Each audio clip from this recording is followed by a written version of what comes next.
Before the first word, before the first breath, there was only God.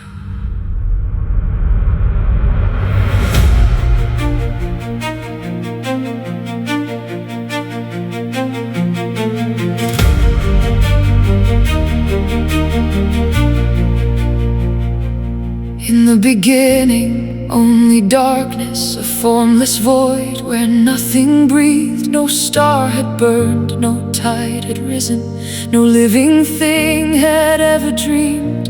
But over the deep and empty waters, the Spirit moved like wings above, not absent, not asleep, not distant. God was hovering there in love. And then the silence broke forever. A voice rang out across the dark, not desperate, not uncertain, never, just sovereign from an eternal heart. Let there be light, and light was born, torn from the darkness, breaking dawn. He spoke and everything that was not suddenly was, and it was good. Let there be sky, and sky was made. The waters parted, separated. He spoke the world up from the void, and everything He made was good. Everything He made was good.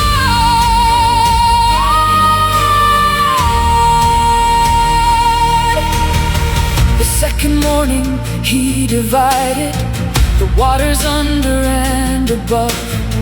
A canopy stretched across the heavens, the first sky fashioned out of love. The third day dry ground broke the surface. The seas were gathered, named and held, and from the earth exploded color. Trees and grasses, fruit and seed and leaf, the fig, the cedar, every blossom. The first garden, the first perfume, a world of green breathing into being at the sound of one eternal voice. He looked across the living greenness and said the words He'd say again. This is good, this is good. The Creator was well pleased, and still He wasn't finished yet. Let there be light, and light was born, torn from the darkness, breaking dawn. He spoke and everything that was not suddenly was, and it was good. Let there be light in every form. Let there be seas and solid ground. He spoke the world into existence and called it good. Oh, it was good.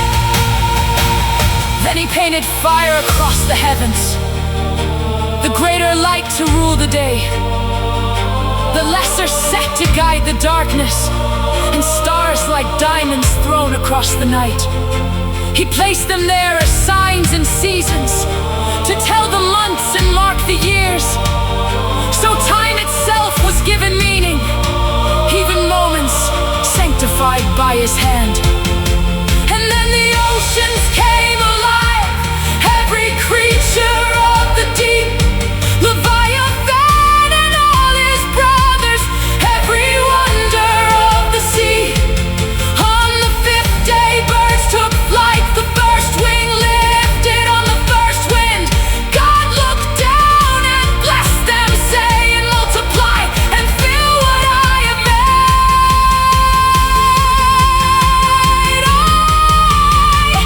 On the sixth day He shaped the creatures, everything that walks and crawls and roams, from the lion to the smallest beetle.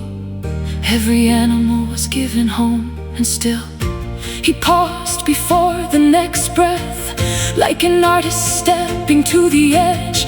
Something greater still was coming, something made to carry heaven in the chest. And He said, let us make someone in the likeness of ourselves. So He reached into the earth and formed us, male and female, breathing alive. Not an accident, not an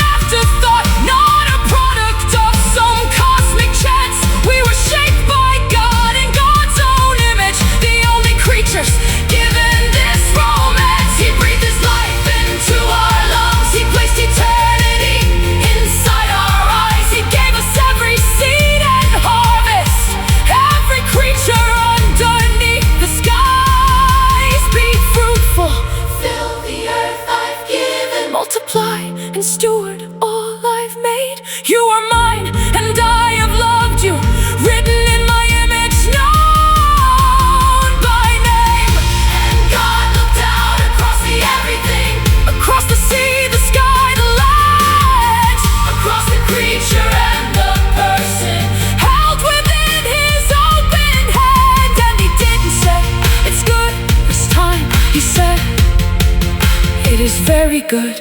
It is very good. Very good. Everything was very good. On the seventh day he rested, not because his strength had failed, but he blessed the day and made it holy. Rest itself was set apart, unveiled. The rhythm of his love is stillness. The gift inside the work is peace. He built a pause into creation, so our breathless hearts could finally breathe. 6 days he spoke a world to life. On the seventh he said it was enough. Not exhausted, but complete. Not tired, but in love. And the beginning was the Word, and the Word made everything, and everything he made was good. And you were made in his image, and you are very good.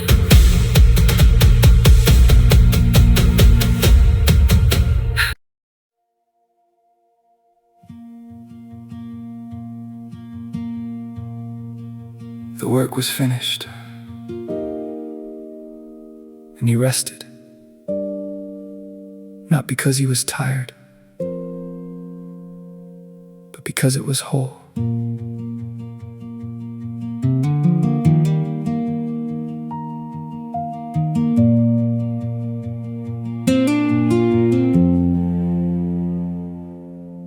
The seventh day he blessed and kept it holy.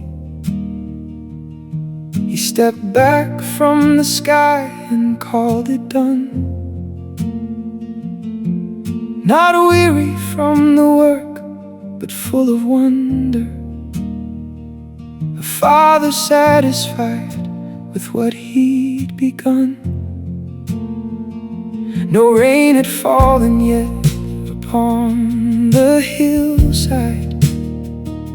No man had turned his hand to till the ground,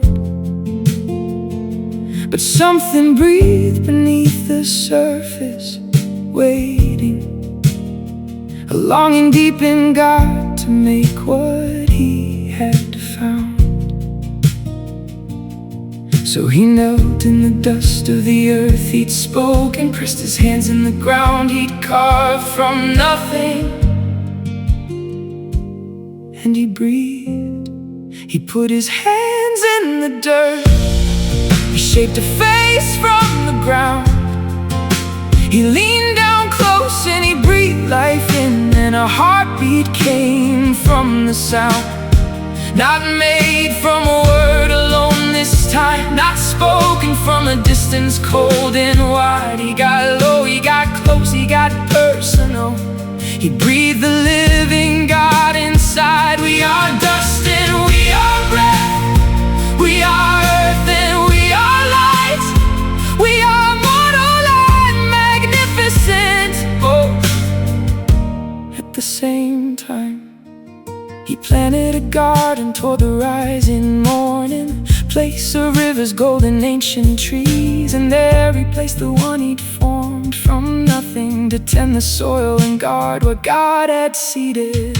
4 rivers ran from Eden's flowing center, through Havilah and Cushan lands of old. The tree of life stood green beside another, the tree of knowledge, beautiful and cold. And God said, you may eat from every table, every garden, every gift is yours to hold. But one tree stands apart from all the others, the knowledge of good and evil. Leave it be, for on the day you eat from what I've told you, you'll know what death means, and death will come to thee. He didn't hide the tree behind a mountain, he didn't build a wall to keep them out. He gave the choice because he gave them dignity. Real love was never love without a doubt.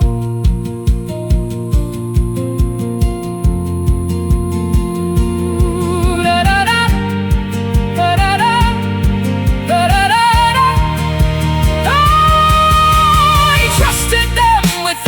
everything he'd fashioned. He named them steward, priest, and son of earth. He gave them work as worship, not as burden. He gave them purpose equal to their worth. Then God brought every creature to the garden, and Adam called them, giving each a name. He looked into the eyes of all creation, and none of them could look the same way back. A hummingbird, a lion, every wonder, he knew them all and named what each would be. But face to face, no mirror, no reflection, no creature there was built to answer him.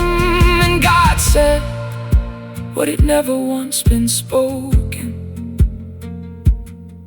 In all the days of making very good,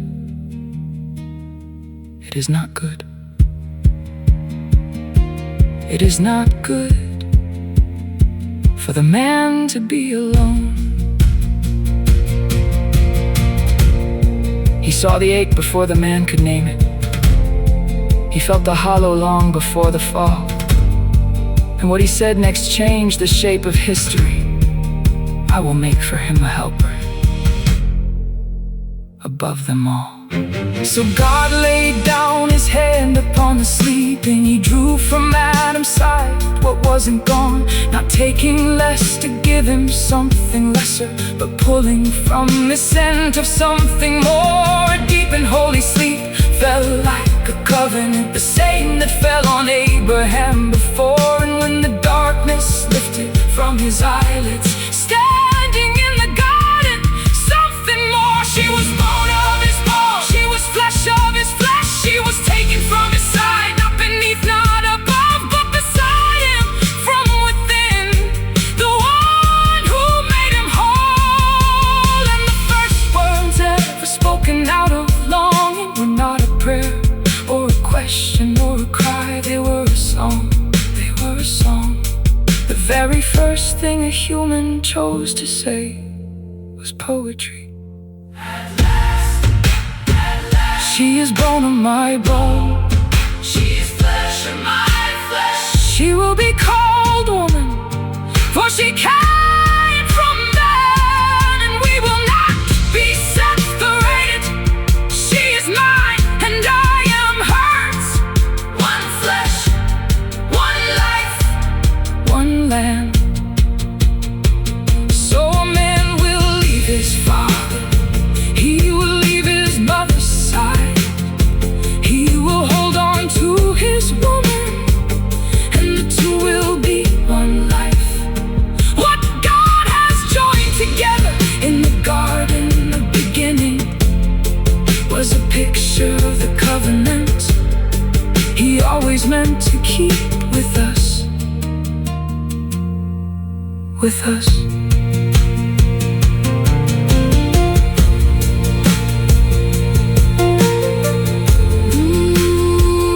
Made for face to face, made for someone who would know us in our most uncovered place. Not ashamed, no, not ashamed, standing there before each other in the grace of being fully known and fully, freely loved.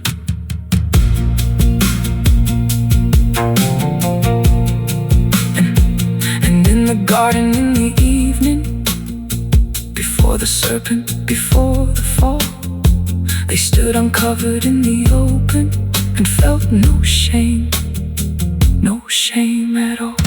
No walls, no masks, no hidden corners, no fear of being truly seen. Just two people in a garden and a God who walked between. This is what we're aching for. This is what was lost and found.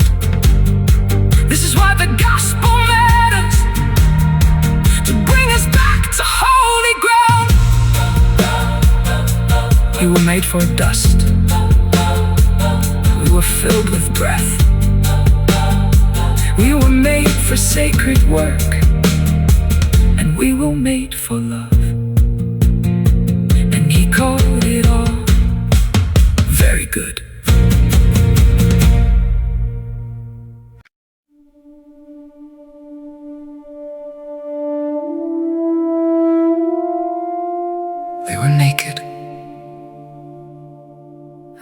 ashamed. And then a whisper came.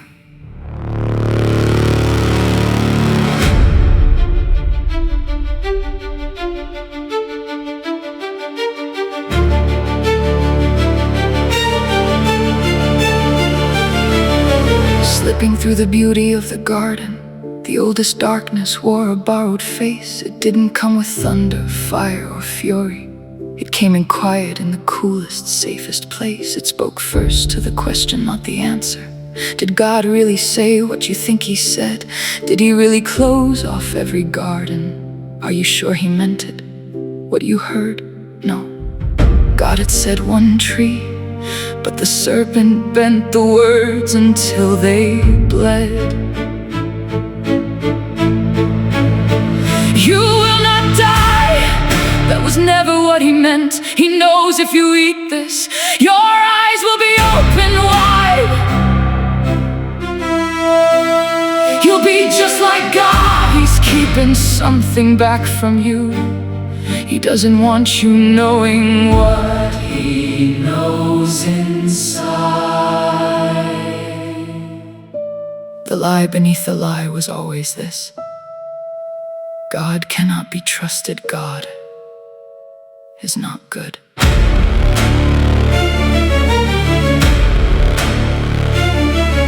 She looked and saw that it was good for eating.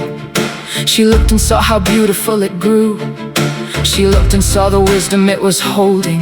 And in that looking, something shifted in her view. She reached her hand into the thing forbidden.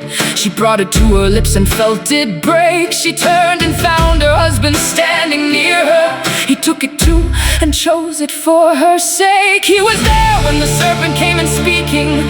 He was there when the words twisted God's own truth. He was there and he said nothing, not a word. He gave away the garden with his silence and ate.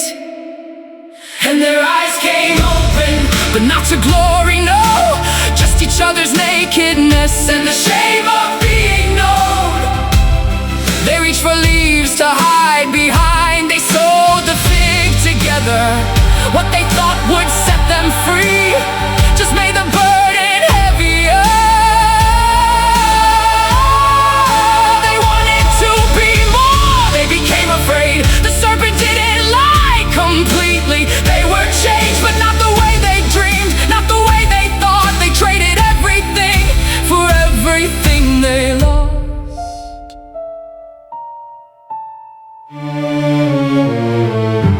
And then the sound of evening fell across them. The footsteps in the garden known so well. The same steps that had always been their gladness now sent them deeper into shade to hide and dwell. The trees that God had grown for them as gifting became the walls they pressed their faces to. The garden that was home became a cover for the ones who couldn't face what they'd walked through. And then a voice came walking through the garden, not angry, not a thunder, not a storm, just a father in the evening slowly calling. The same voice that had shaped them from the earth. Where are you? Where have you gone? Why are you hiding from the one who breathed you into being? Where are you? Come out! I know you're there! I'm not asking because I've lost you. I'm asking because you need to know I'm here. I heard you coming and I was afraid because I'm naked, so I hid my face. Have you ever run from love because you felt too broken to receive it? Have you ever heard the footsteps drawing near and pressed yourself against the dark? This is where it started. This is where we learned that shame and hiding was the language of the hurt. God asked, did you eat what I told you not to eat? And Adam turned and didn't face the mirror. He turned instead and pointed down the line. The woman that you gave me. She handed me the fruit. I only took what she offered. So if someone has to answer, maybe start with her. Maybe start with you. And Eve turned to the serpent. It deceived me, it's to blame. The community that love had built collapsed into a blame-naming game. No one said, I did it. No one said, I'm sorry. The first thing sin infected after shame was the space between us and the courage to confess to the serpent first. The curse came crawling down. On your belly you will go and eat the dust. You'll be the enemy of every woman born and her offspring. They will bruise you in return. To the woman, pain would multiply in labor, and the relationship that was equal, whole, and free would carry now a tension and a pulling, a wrestling where there once was harmony. And to the man, the very ground he walked on was cursed because of what his hands had done. Where gardens grew in beauty without effort, now thorns would rise and meet him with the sun. By the sweat of your face, you will eat your bread. You came from dust, and you will return to what you were. Dust to dust, ashes to ashes. The body that was built to live forever now carries death inside it like a word.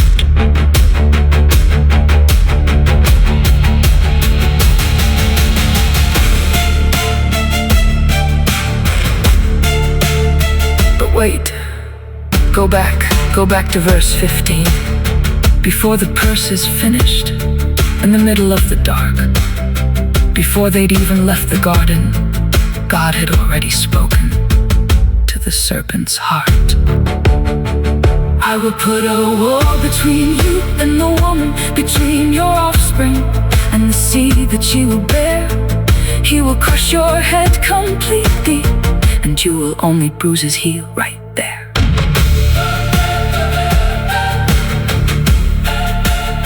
The first gospel ever spoken wasn't preached from any stage. It was whispered in a garden, on the darkest, saddest page, in the ruins of the fallen, in the dust of what was lost. God persevered, announcing that the seed would pay the cost. A heel would be wounded, a head would be crushed. The serpent fought you in the garden, but the promised sight, someone's coming to reclaim it. Someone born of a woman's line, who will take the strike of darkness and will rise to end the night. This is grace before the exile. This is love before the law. God announced the whole redemption while the fruit was on their lips and the blood was in the ground. He wasn't starting over, he was always moving toward. The garden wasn't ending, it was pointing to the Lord. Before he sent them out into the breaking, he made them something not from leaves but from a skin. He took the life of something innocent and covered them in what it cost to live. The first death in the story of creation was God providing what they could not give. Their fig leaves couldn't hold the shame they carried. No effort if their hands could make them whole. So God bent down once more and clothed the naked, the way he always has with what he chose. There was blood before there was a temple. There was a grace before there was a law. There was a covering before there was a cross, but they all mean the same thing. God clothing what we cannot cover. And then he led them out through Eden. And then he led them out through Eden's gateway. The ground was cursed, but still beneath their feet. He didn't throw them, he just let them wander into the world their choosing had released. And at the entrance, turning blazing brightly, the cherubim and flaming sword held fast, guarding the tree of life in holy stillness, keeping what was holy from what couldn't last. it looks like punishment, but listen. In their broken state, to eat the tree of life was to live forever. Broken, shamed, and severed from the God who made them. The closed gate was an act of mercy. The exile was a door left open for a way that had not yet been made. So Adam named his wife Living, mother of all living. Right there in the rubble of the ruin, he reached for life instead of losing, because somewhere in a curse he heard the seed of something greater. Somewhere in the "you will die," he heard a voice that said, "But not forever." We've been walking east of Eden ever since that evening fell, with the smell of smoke behind us and a promise we can't fully tell, that the seed of all the woman is still coming, is still near, that the garden lost in Genesis will be the garden found in him. Where are you? He's still asking. He's still calling. And the answer he's been waiting for is simply this: here I am. Here I am. Here I am.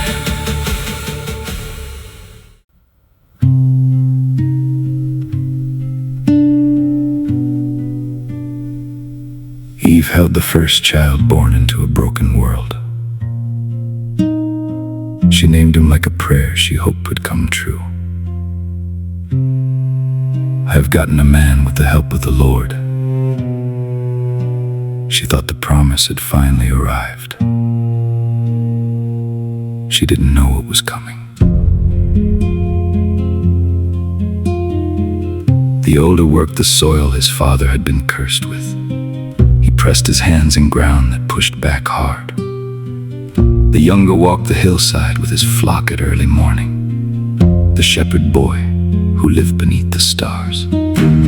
When time came for the offering, they brought what they had gathered, but the same hands bring a different kind of gift. One brought something, one brought everything, and God can see the distance in between. The first fruit of the flock, the fat, the finest, the costliest, Abel laid the best of what he had. And God looked at the heart behind the gift and found it open. So he accepted what the younger brought. But Cain brought some, not first, not best, just some. And God looked at the heart behind the offering and found it closed. It was never about the category of the gift. It was always about the posture of the giver. God doesn't need our offerings, he wants us. And Cain's face fell, like a man who knows the verdict before the judge has finished speaking. And God came to him. This is grace, right here. This is grace, not to condemn him, not to abandon him, but to come to him in the anger, before the anger became something permanent. Why are you angry? Why has your face fallen low? If you do what is right, will you not be accepted? The door is still open. You can still walk through. But listen carefully. Sin is crouching at your door. It is waiting, it is watching, like a beast that wants you more than you know, than you feel, than you're willing to believe. It is crouching, it is ready, and it wants you on your knees. But you must master it. You must. The choice is still in front of you. The door is open. Still. Right now. He walked away.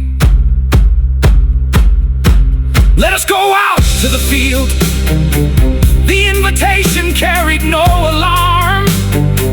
Whose suspects the one who shares your blood? Who locks the door against a brother's arm? And in the field where no one else was watching, where the sky above was witness and the soil below was still, Cain rose up. Cain rose up against his brother, and the youngest son of Eden breathed his last. The first death in the world was a brother killing a brother. The first blood ever spilled was spilled by family hands, and the world has never recovered from what happened in that field. And somewhere in the quiet of the evening, before the killer made it home, a voice rose from the ground beneath the blood stain, a voice that God had never needed ears to hold. The blood was speaking, Abel's blood was speaking, not loud, not like a thunder or a wave, but steady, like the truest thing keeps steady. The blood was crying all the way to heaven from the ground. You can bury the evidence, you can walk away from the field, you can wash the hands, but the blood doesn't stop speaking. Justice has a voice that distance cannot silence, and God is never far from what he hears. And God came walking, just like he walked for Adam in the garden. Cool, where is Abel, your brother? And Cain looked at the God who made him, and he lied. I don't know where he is.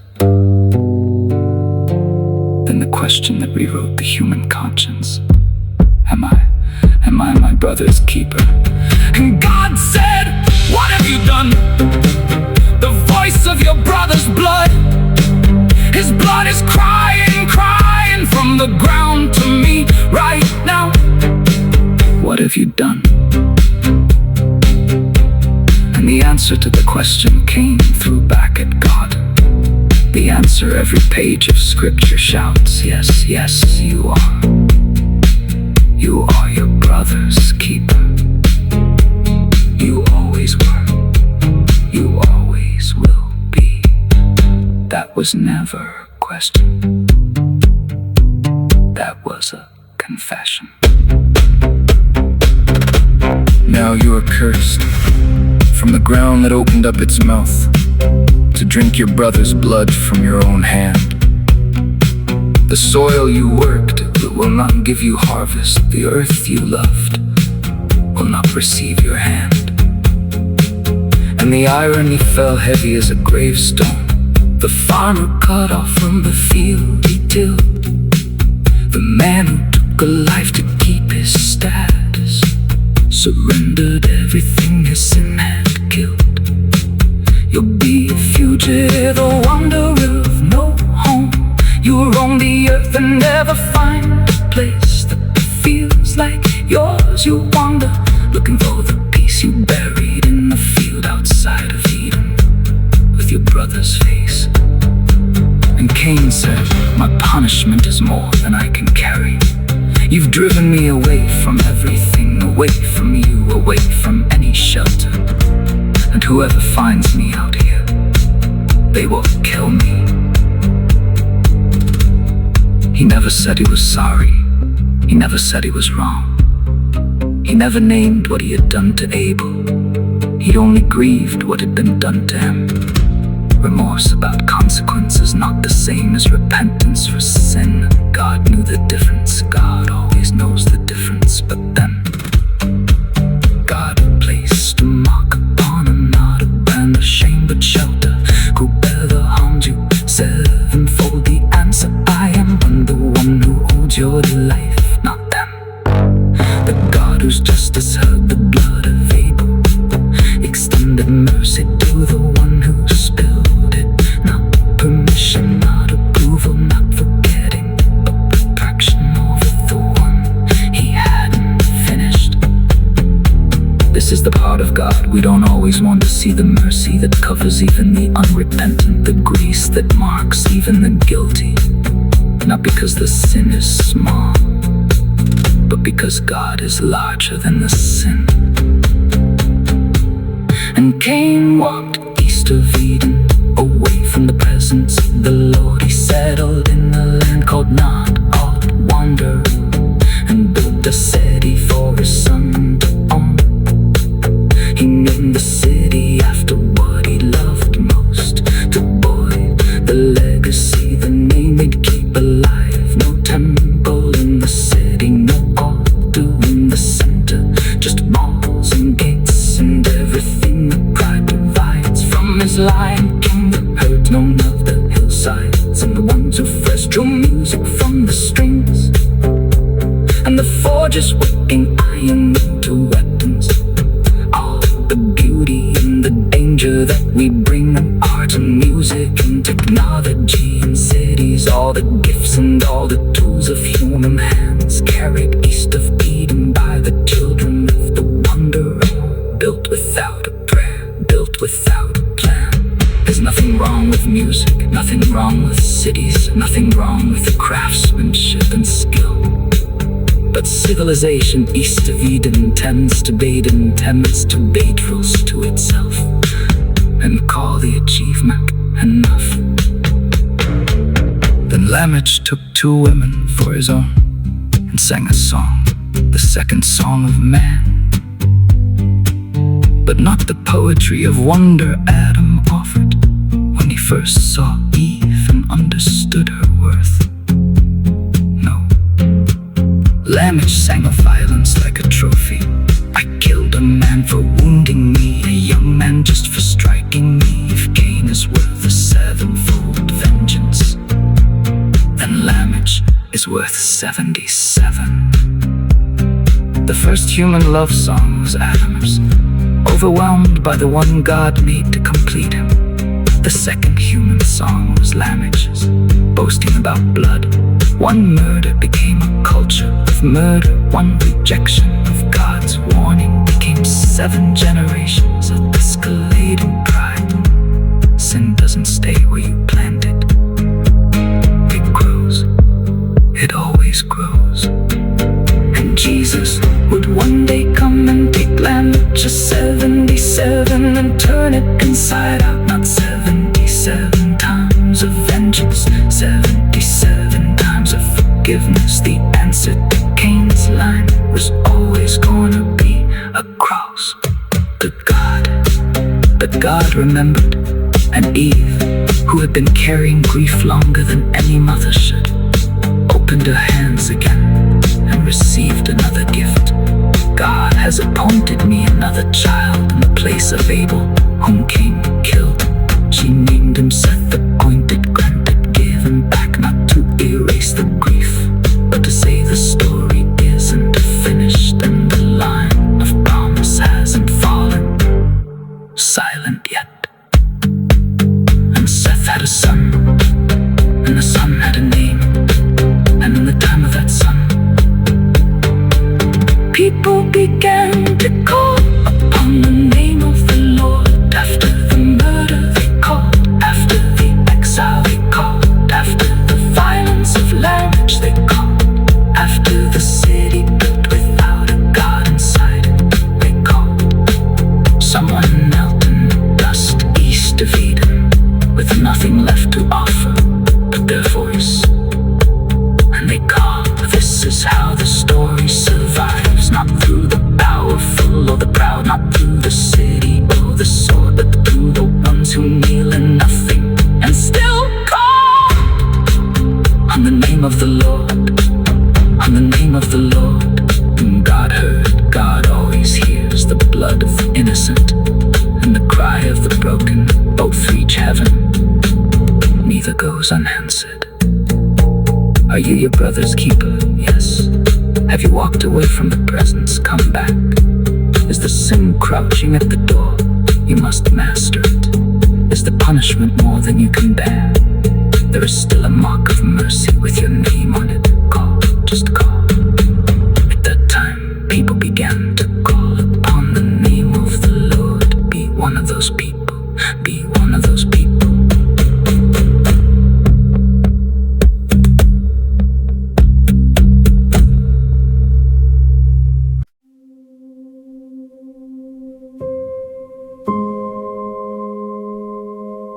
the beginning, God made man in his own likeness. Male and female, blessed them, gave them everything. And then sin came. And with sin, something else came. Something that would visit every house on every street and every city that ever bore a human name. Death came. And these are the ones it came for.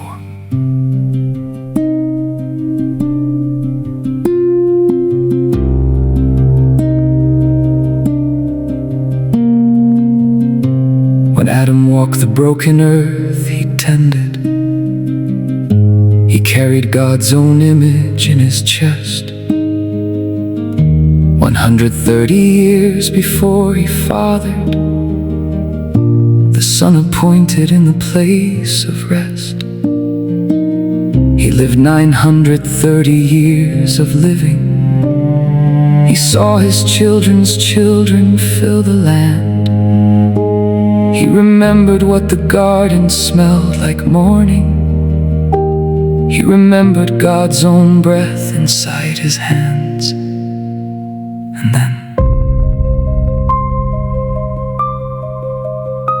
And he died. And he died. And he died.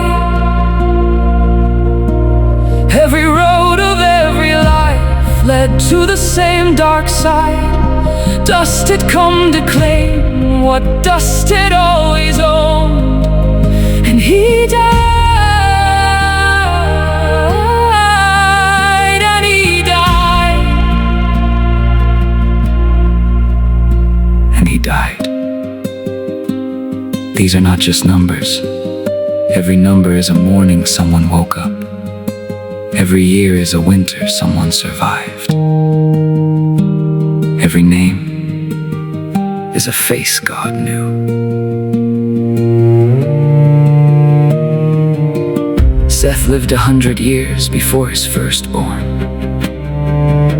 and named the son who first would cry to God. 912 years breathing in the broken. He carried heaven's image through the sod. And Enosh came, and Enosh means the mortal, the frail one, the one who feels his dust. 1 year short of 1,000 was his measure. He breathed and loved and worked and turned to rust. And Cain, carrying sorrow in his name, 810 years learning what it means to live in a world not built for what you carry. A soul made for forever, caught between, and he died. And he died. And he died.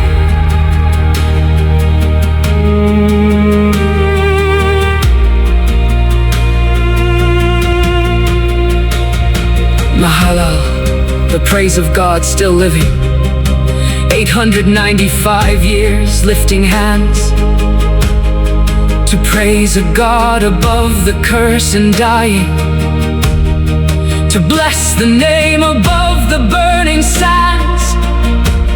And Jared walked 862 more. He shall come down, his name a whispered prayer, that something from above might find us falling, that someone holy still might meet us here. And he died. And he died. 6 names, 6 graves, 6 lives measured in centuries. 6 times the same 2 words closed the story. And every time they felt heavier than the last, because you were not made for this. You were never made for this. 900 years is still not long enough for a soul built for eternity. But then came Enoch, 65 years old, and something shifted. He held his son, and something changed inside. Methuselah was born, and Enoch started walking in a way the others never tried. Not walking from the death, not walking past the darkness, walking with the God who lit the morning sky, walking with the one who breathed the first breath, walking with the voice that called the stars to shine. 300 years he walked, 300 years of walking, hand in hand with heaven every single day. 300 years of conversation, morning, evening. A man so close to God, God just kept him. He was not, for God took him. Do you understand what just happened? In a chapter where every sentence ends the same way, in a list where death closes every door, Enoch's door doesn't close, it opens. God took him. Not the grave, not the curse, not the weight of 9 centuries of fallen years. God took him. Because you cannot walk that close to life and be claimed by death. Because when a man gives his whole existence to God, God gives his whole existence back. He walked with God, he walked with God.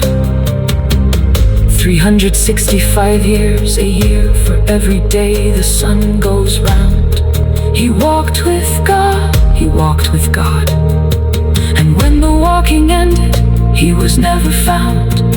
Not in the ground, not in the grave, not added to the long list of the dead. Just taken, just home, just kept. The one disruption in a chapter full of endings was a man who wouldn't stop,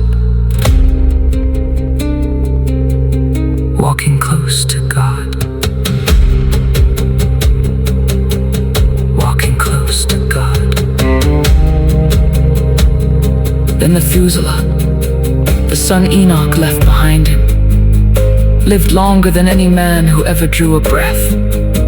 969 years on this broken earth he wandered, the oldest human monument to God's refusal to rush death. Add the numbers, follow the math of the genealogy. Methuselah lived longer than anyone, and the year he died was the year the flood came. 969 years God waited. For as long as one man breathed, the rain held back, the windows of heaven stayed closed. The patience of God stretched as long as the oldest man's life, because God is not willing that any should perish. And then Methuselah breathed his last, and he died, and he died, and the rain began. And the Mesh, son of Methuselah, lived on 182 years before the sun, who would carry all the weight of a broken world, hoping. He held the child and knew that God had done something new. He looked into the infant face of his son and spoke a word that fathers rarely get, a word of prophecy above a crying baby, a word that history would not forget. This one will bring us rest, relief from all our working, all our grief, relief from all the thorns the ground keeps giving, relief from the long curse of Eden, this leaf. And he called the boy Noah, rest, comfort, a father naming hope into the world that had forgotten what hope sounded like. Every name was a life, every number was a morning. Every year was someone learning how to carry what they bore. Every grave was a reminder of the garden that we're losing. And he died, an echo of the fruit and of the fall. But every birth was God refusing to let the line die out. Every son was God still working, every daughter still a shout. That the image hadn't shattered, that the promise hadn't broken, that the seed still moved through history, finding its way toward the cross. He's walking through the dying, through the centuries of graves. He's riding through the bloodlines, he's threading through the names. Every Adam, every Seth, every Enoch walking close, every Methuselah still breathing, every Noah born in hope. There's a link inside the chain that leads to one name, that leads to one name. We read this chapter fast. We skip the names we can't pronounce. We miss the math of mercy and the years and the amounts. But listen to what these numbers say. Every man who lived 900 years still couldn't live enough. Every century of sunrises still ended in the dust. We were made for more than this, more than 900 fading years. We were made for the tree of life itself, not the fruit that brought us here. And the only one who walked out of this chapter without dying was the one who never stopped walking with God. That's not a coincidence. That's an invitation. Enoch didn't have the law. He didn't have the prophets. He didn't have the New Testament. He had one thing. He walked with God day after day after day, and death could not find him because he was already somewhere else. And Noah had 3 sons, and the line moved on, and the name of God was carried through the flood and through the storm. From Adam all the way through Seth, through Enosh, Cain, and every breath, through Mahalalel and Jared's line, through Enoch's walk in God's design, through Methuselah's 969, through Lamech's prophesying eyes, through Noah's name that means the rest, that hasn't fully come just yet, but it's coming through every name, through every grave, through every year, through every age. The line is holding, the promise is moving, something is coming through the family of the fallen toward the world. At the end of a chapter full of dying is a name that means the rest we've been denied. Noah rest, Noah comfort, babies cry in a graveyard of giants. And somewhere, centuries and centuries ahead, in a manger, in a borrowed stable, in the city of David, another name would come with the same promise written inside it. Come to me, all who are weary, all who carry heavy loads, I will give you rest.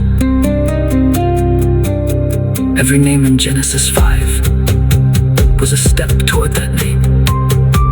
Every century of dying was the road to the one who rose.